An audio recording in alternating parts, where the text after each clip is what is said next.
Welcome to Athens Politics Nerd, where we break down commission meetings to bring you the important local news. At the last meeting, the mayor and commission made huge progress on criminal justice reform. They passed the 2020 budget, including a prosperity package to fight poverty, and Commissioner Neesmith made a surprising admission about our for-profit ambulance service. All coming up. Don't miss a thing. You can keep up with local news, Georgia politics, and national issues of importance by subscribing. Okay, let's get into it.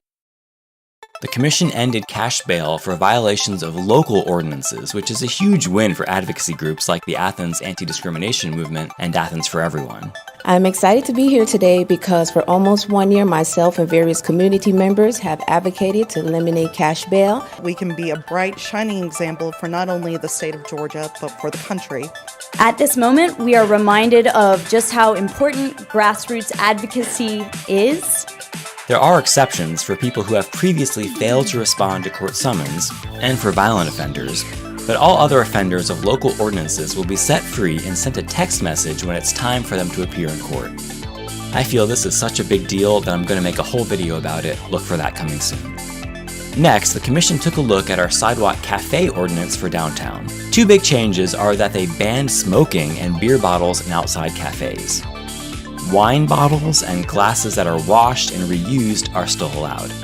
This only applies to sidewalk cafes outside of restaurants, so smoking outside of bars is still allowed. Moving on to the county's lease agreements with outside agencies. Keep watching, this is pretty interesting. The East Athens Development Corporation had been renting their space from the local government for $720 a month. But for the next year, they and all other agencies will have their rent lowered to $1 for the entire year. Why suddenly so generous? Well, some of these agencies have been receiving similarly generous lease contracts for years now. Others, particularly black-led organizations like those in East Athens, were paying market rates in that same time frame. To me, this is what racism looks like. It is really imperative that we deal with this as far as equity is concerned. For now, everyone will get generous terms until a policy is developed that's fair across the board. The local government's budget for fiscal year 2020 was also passed at this meeting. There's a lot of great stuff in it, and I'm going to go over it in detail in a future video. Budgets are so exciting! Next, the mayor made an announcement. I'm also assigning to the Citizen Solid Waste Advisory Committee to develop a draft ordinance for eliminating plastic bags and styrofoam containers at points of purchase. This is something that advocacy groups like UGA's Bag the Bag have been pushing for years. With big companies like Kroger removing plastic bags from their shelves as well, this is a perfect time for ACC to implement that county-wide. The ordinance should be ready by the end of the year with a 1-year phase-in. Lastly, I want to focus on something very interesting that Commissioner Neesmith admitted at the end of this meeting. Commissioner Denson started by asking for transparency for the EMS Oversight Committee that regulates our ambulance service here in Athens.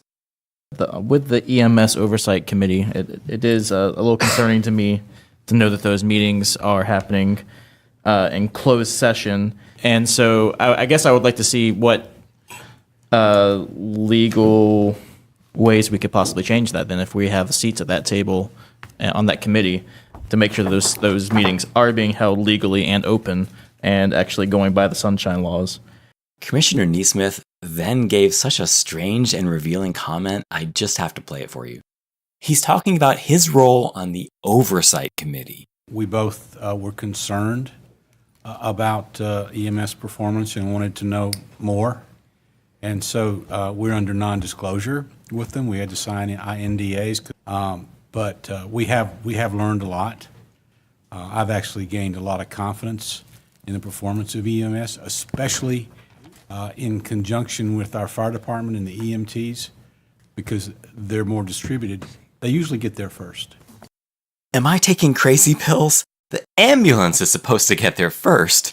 We subsidize them, and they're contracted to arrive within 8 minutes to an emergency.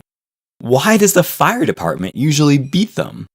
Look, our fire department is amazing, it's one of the best in the country, and I'd love for them to take over EMS services. But that's not the situation.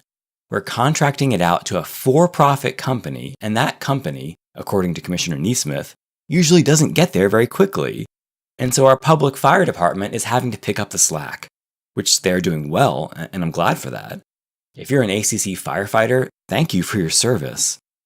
But if the public sector is the one doing the job, why are we subsidizing this for-profit company?